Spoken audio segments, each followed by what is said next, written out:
Terhormat bapak-bapak, ibu-ibu, salam Pancasila. Bapak-bapak, ibu-ibu yang melihat video saya ini, tolong jangan lupa subscribe, like, dan di-share. Sifatnya gratis. Pada hari Senin tanggal 26 Juni 2021 ini saya akan mengomentari Ibu Penny, Ketua BPOM, menolak penelitian vaksin Nusantara masuk perbuatan kejahatan ini. Dialog anggota DPR Komisi 7 dengan Ketua BPOM Penny dan anggota masyarakat dan pejabat lainnya. Dalam dialog tersebut seperti ada kesengajaan Ibu Penny, Ketua BPOM, mempersulit menerbitkan penelitian vaksin Nusantara tersebut.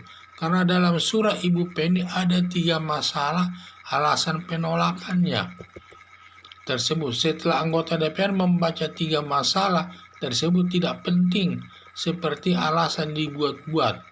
Lalu anggota DPR bertanya, apa sudah atau belum disampaikan penelitian tersebut kepada BPOM? Lalu lembaga lain memberikan jawaban berbelit-belit. Demikian juga BPOM jawabannya cukup berbelit-belit. Sebenarnya jawabannya cukup sudah atau tidak. Sehingga dari jawabannya tidak tegas dari Ibu Penny dan aparat yang berwenang juga, sampai salah seorang anggota DPR menyatakan agar jelas memberikan jawaban, karena hal ini nanti dari ini bisa berakibat hukum nanti ini bagi BPOM yang melakukan kesalahan maupun pejabat lainnya akan bisa dituntut di muka pengadilan ini, katanya, seperti memberikan ancaman kepada BPOM tersebut. Akhirnya nanti pemerintah dapat berakibat terkena hukum. Penolakan BPOM penelitian vaksin Nusantara diduga dengan ada alasannya. Mungkin alasan penolakan daripada BPOM tersebut diduga ada pengusaha yang mempengaruhi BPOM terkait dengan uang untuk menghilangkan saingan maupun faktor-faktor lain kita tidak tahu, tetapi ada dugaan ke sana. Melihat jawaban pihak BPOM dengan pejabat lainnya saling melindungi, saya lihat saling melindungi, memberikan jawaban yang tidak jelas dan tidak ada ketegasan, padahal permintaan anggota DPR tersebut hanya menyatakan ya atau tidak, itu aja jawabannya. Kalau ya bagaimana, dan kalau tidak kenapa, karena itu saja jawabannya. Berdasarkan jawaban Ibu Penny dan pejabat lainnya, sudah termasuk perbuatan kejahatan nih, menghalangi penelitian vaksin Nusantara yang ancaman hukumannya di atas 3 tahun ini. Polisi supaya menetapkan Ketua BPOM sebagai tersangka dengan menetapkan saksi-saksi dari peneliti obat dari perguruan tinggi Universitas Diponegoro ataupun dari universitas lain maupun dari WHO, dari PBB, supaya dicari sebagai saksi ahli-ahli peneliti tersebut, sehingga tidak dibuat-buat. Jadi dengan adanya nanti saksi-saksi daripada peneliti-peneliti tersebut akan terlihat bahwa perbuatan tersebut benar atau tidak melakukan penolakan tersebut. Alasan supaya ditindak BPOM antara lain, kondisi sudah mendesak di mana virus corona sudah banyak makan korban, masih menghambat penelitian vaksin Nusantara. B. Penemuan vaksin Nusantara ini membawa nama baik Indonesia di dunia internasional, karena baru ini yang penelitian bangsa Indonesia yang mendapat perhatian di dunia internasional.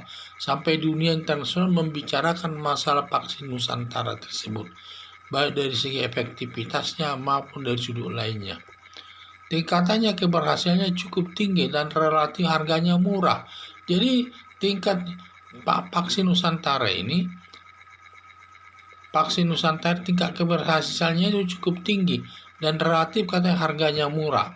Ya, harapan saya polisi segera menuntut BPOM dan yang ikut terlibat di proses sesuai hukum yang berlaku agar tidak terjadi lagi hal-hal yang menghambat penelitian di kemudian hari, apalagi yang dihambatnya tersebut adalah hasil pemikiran bangsa Indonesia sendiri yang seharusnya justru dipercepat dan prosesnya dipercepat demi nama baik bangsa Indonesia di seluruh dunia.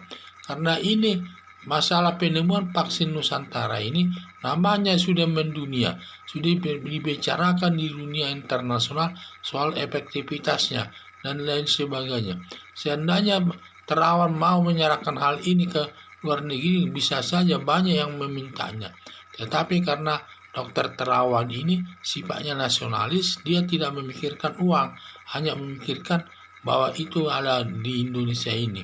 Itulah yang saya lihat, banyak vaksin-vaksin tersebut. Tetapi saya lihat BPOM ini, lucunya juga, kalau penelitian vaksin dari luar negeri, cepat sekali diberikan izinnya. Seperti ada vaksin katanya itu, kata anggota DPR, cepat sekali diberi izinnya. Sedangkan vaksin temuan bangsa Indonesia dipersulit katanya. Itulah harapan saya agar para BPOM ini yang melakukan penolakan tersebut yang tidak sesuai dengan prosedur hukum, tidak sesuai dengan prosedur penelitian, agar dituntut sesuai hukum yang berlaku. Sekian dan terima kasih.